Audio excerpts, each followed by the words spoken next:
Kasi natatakot ako kasuhan ako. Ayoko mahulog. Wala naman ako ginawang masama na video na ako. Pero hindi ko dinadaan yun doon. Wala akong ginawang masama. Viral naman ang isang content creator matapos manong kumuraan ang lagaya ng holy water sa loob ng isang simbahan sa Misamis Occidental. Pansamantala-tuloy isinara ang simbahan. Iniyak namang nagsorry ang babae pero anya, nag-wish lang daw siya at hindi dumura. Man, aron inyong mahibaw-an nga ang simbahan balaan ug dili nato panamas-tamasan ang pagluwa o paghimong mga dautan labi na kung kini murag isibya gyud sa social media usa kini kabinuang nga buhat nga dili nato palabyon.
Ryan Medalla ang vlog niya.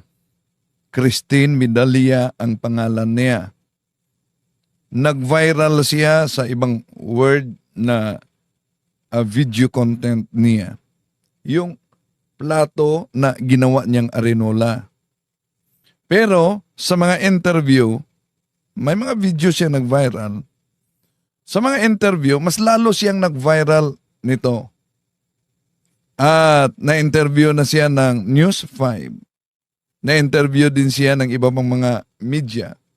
Pero bukas pa ang plano ko ma-interview dahil magtitipon bukas ang mga kaparian sa Jimenez sa parokya para sa pangungumpisal.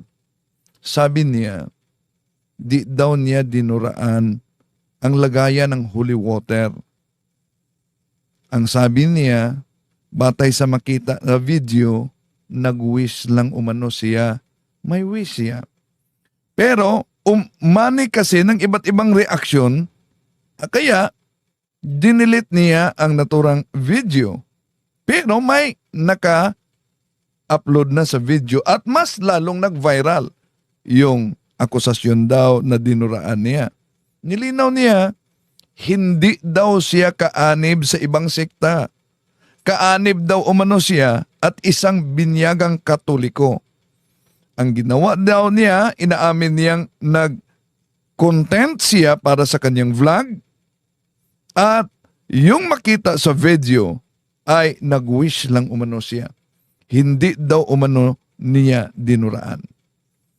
Kaya nang mas lalong nag-viral ang video, pumunta daw umano siya agad sa kumbento, halos isang araw. Pero, hindi daw umano siya kinausap ng pare. Ang pares-pres doon ay si Father Role Lagada. No? Di daw umano siya kinausap. Ang tanong, Ito bang pagpasarado sa simbahan ay ang simbahan ba mismo ay nabigo na pakinggan ang panig sa inaakusahang babae? Bukas, subukan nating ma-interview si Archbishop Martin Umuan doon sa Iminis at ang Paris Priest kaugnay dito. Pero bago dyan mga kapatid, nanayaan natin ang ating mga suking taga-subaybay.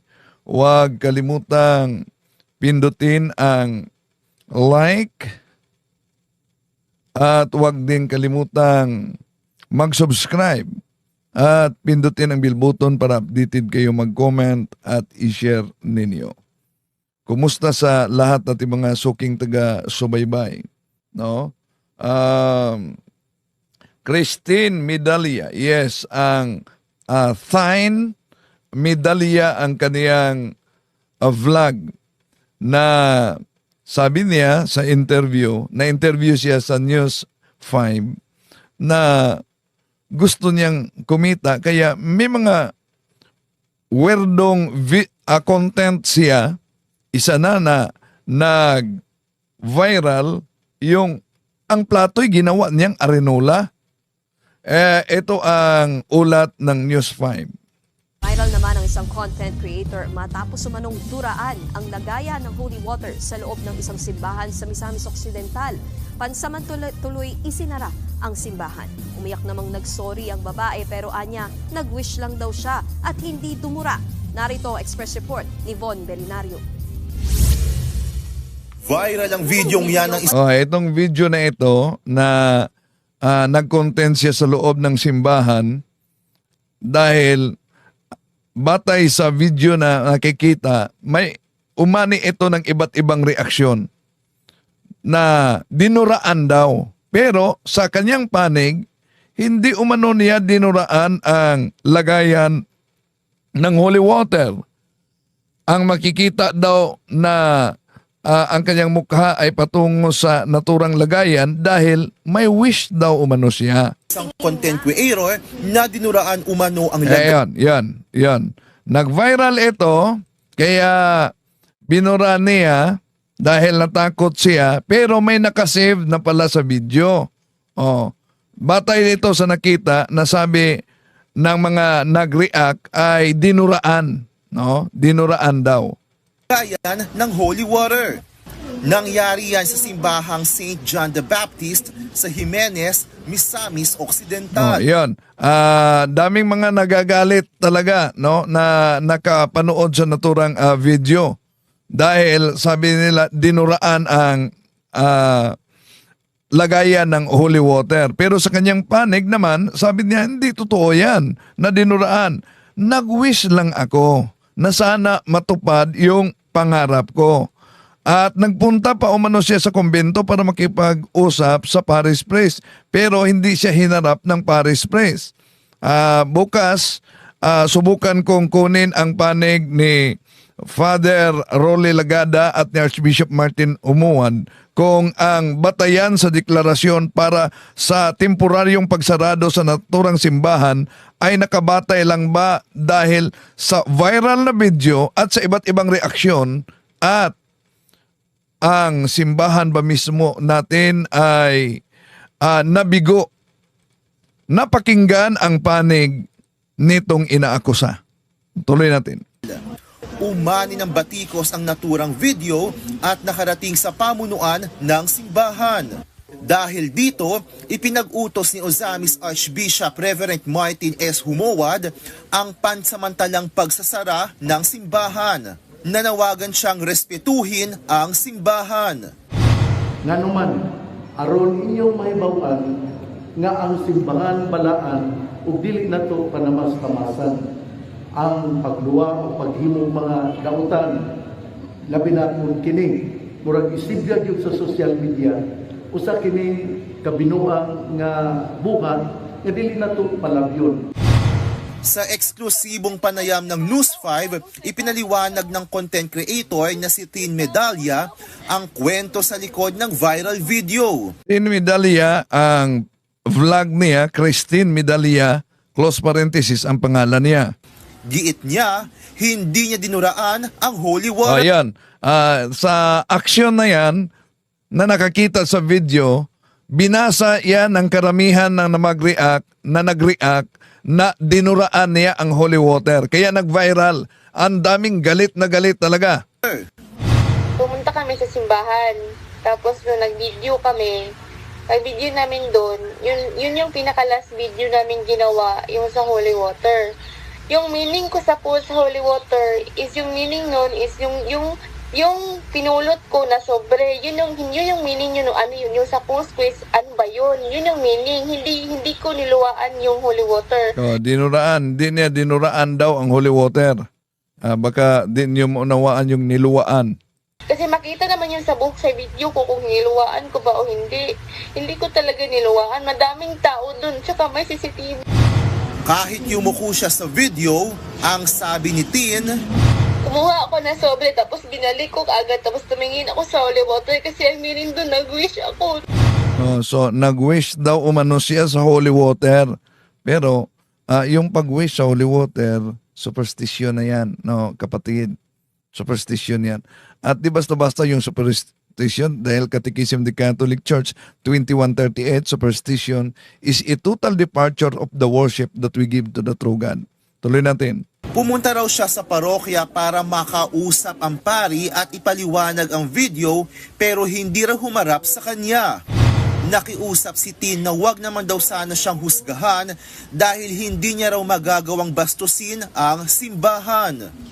Gusto ko mag-sorry sa lahat ng tao at saka kay Father, sa lahat ng simbahang Katoliko. Hindi ko pa talaga dinaraan yun. At saka mas neto pa ako sa simbahan. Hindi ko po yung gagawin para lang for the views. Patuloy naman ang Holy Hour of Adoration para ipanalangin ang pagsisisi, pagpapatawad at maibalik ang kabanalan ng simbahan. Nagpaalala rin ang arsobispo sa mga mananampalataya na galangin ang mga sagradong gamit at lugar. Wala pang petsa kung kailan bubuksan ulit ang simbahan. Nagbabalita mula sa Frontline, Von Belinario, News 5. Ayan, na iulat na siya sa iba't ibang news network sa bansa, no? Sa ABS-CBN, sa Enquirer, .net na iulat na din siya. At in-interview siya ng iba't ibang media din. Sa ako, dili na dyan ko katulog. Nang wala na ako peace of mind. Sa interview dito, Brigada Oroqueta City, na hindi na umano siya makakatulog. Wala na siyang peace of mind. Katulog. Nang wala na ako peace of mind. Kaya basin pat yun ko. Unsa O ba? baka papatayin siya umano. Nabubuhay na ba yan? Dahil ang dami talagang nagagalit sa kanya. Baka papatayin na umano siya at mahirap lang umano sila. Ay, wala na ko mahila kay gahapon. Dito mi sa kong pinto. Wala dyan ko tabangan ni Fag. Sa mga di nakaunawa ng Cebuano, kahapon daw umano pumunta siya sa kumbento ngunit hindi siya hinarap ng Paris Press. Pala ko sa laog na luwa. Palang dyan ko. Dili na ko. Kung meron umano siyang kasalanan at dinuraan umano niya yung lagayan ng holy water, Madto dito. di daw umano siya pupunta sa kumbento. Na, dyan ko sala. Wala dyan ko sala. Ang Kung meron siyang kasalanan, ngunit wala umano siyang kasalanan. tungit sa video na mo is katong pasabot is unsa tong sobre akong gikuha din. Yung ang ibig sabihin daw umano sa video, ano ba ang kahulugan sa sobre na kinuha niya? Kumuha siya ng sobre malapit sa lagayan ng holy water. To sa kilid sa holy water din ako. Katabi sa holy water. Kung naluwa ako dili dyan ko manto sa kumbento ga. Kung dinuraan umano niya yung holy water, di talaga umano siya pupunta sa kumbento. Hapon isang adlaw ko dito wala pa may Isang araw umano sila pumunta doon sa kumbento. kaon. Wala umano silang kain. Di dyan ko manto dito naluwa ako. Di umano siya pupunta doon sa kumbento kung totoong dinuraan niya. Mura na ako may sura sa ilaan din. Sa simbahan po og ni Father, mga kog pasaylosan. Sa simbahan at kay Father, umihingi daw umano siya ng kapatawaran sa naturang video. Ito ang bahagi din sa interview. Anong nangyari? Yung sobre, nilagay mo dun sa may Sa News 5 ito. anuhan ng holy water? Hindi po, nilagay ko ulit. Kinuha ko lang po yun. Tapos nilagay ko ulit sa lagyan na ng yung bag. Kinuha ko lang po yun. Tapos binalik ko yun yung po yung point sa post ko. Hindi ko po alam na gano'n na pala kalaki yung inubang sa akin. Hindi ako makakain. Kahapon hindi ako makakain. Talaga. Nangunipis ako. Ngayon, anong mensahe mo sa parokya at dun kila sa simbahan, no? Kasi para maramdaman din nila yung mensahe mo. Sabi po kay Father, sorry po Father kung na-offense ko pa yung bahan, pero hindi ko po talaga tinuraan yun. Kung makita yun naman kung may CCTV doon, at saka may mga tao yun, nag-shoot kami doon, yung may mga tao doon, hindi ko talaga gagawin yun kahit na gano'n kalato ang content ko.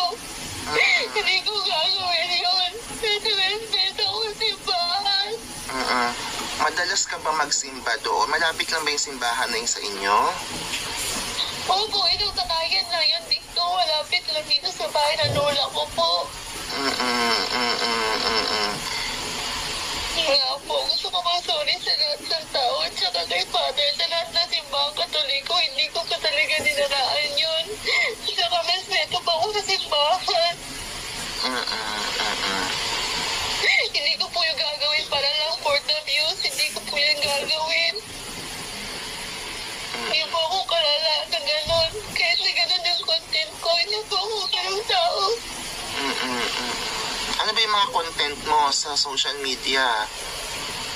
Yung talaga mga words na content, nandun po. Sabi ni Susan, nga nung misulod ka man sa Katoliko, sa simbahan, nga lahi ka magreliyon day, dapat wala ka ni adto.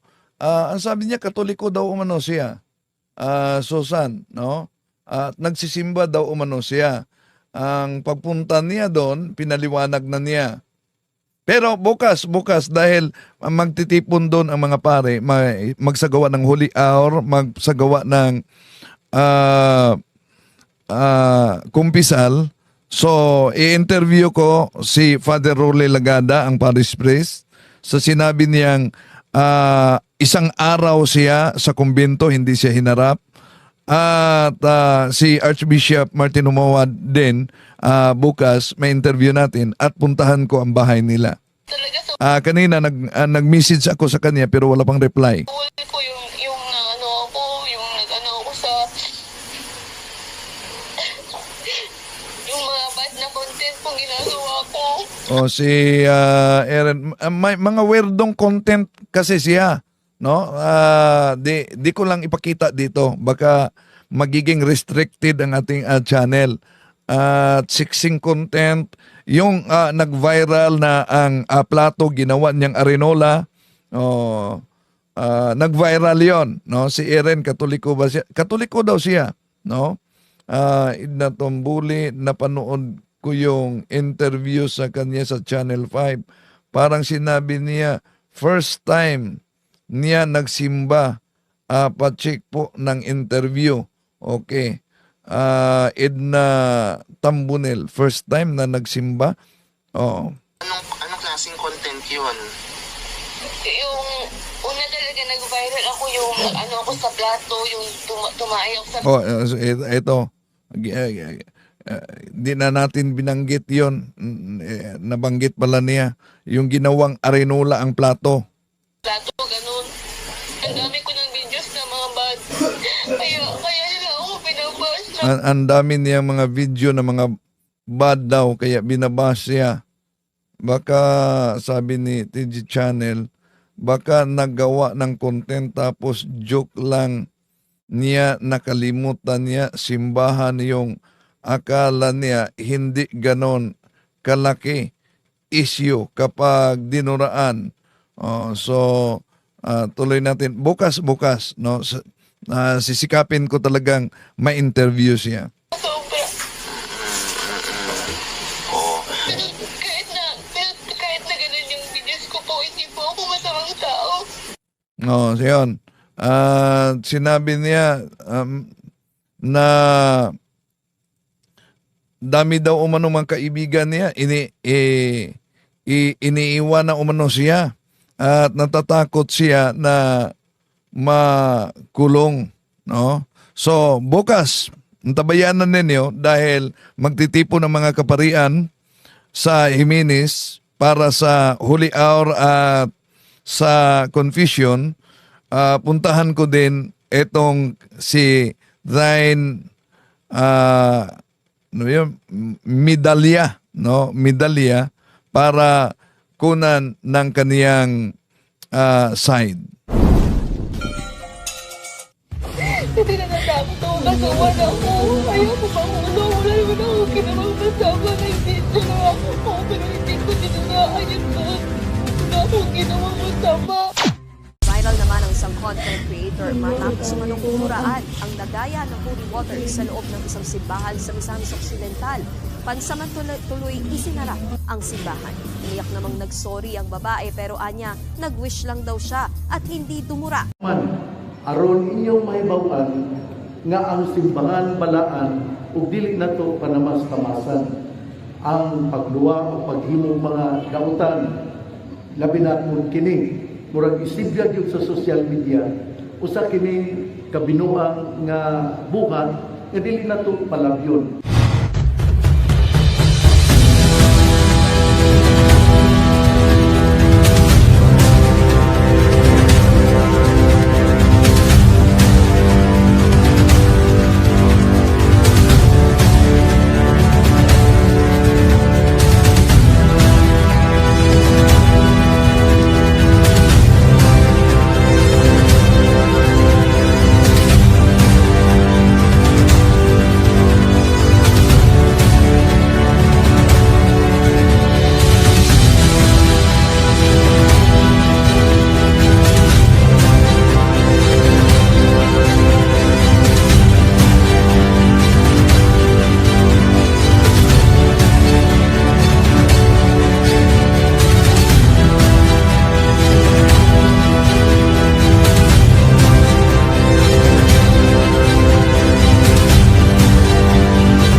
Okay, abangan ninyo bukas.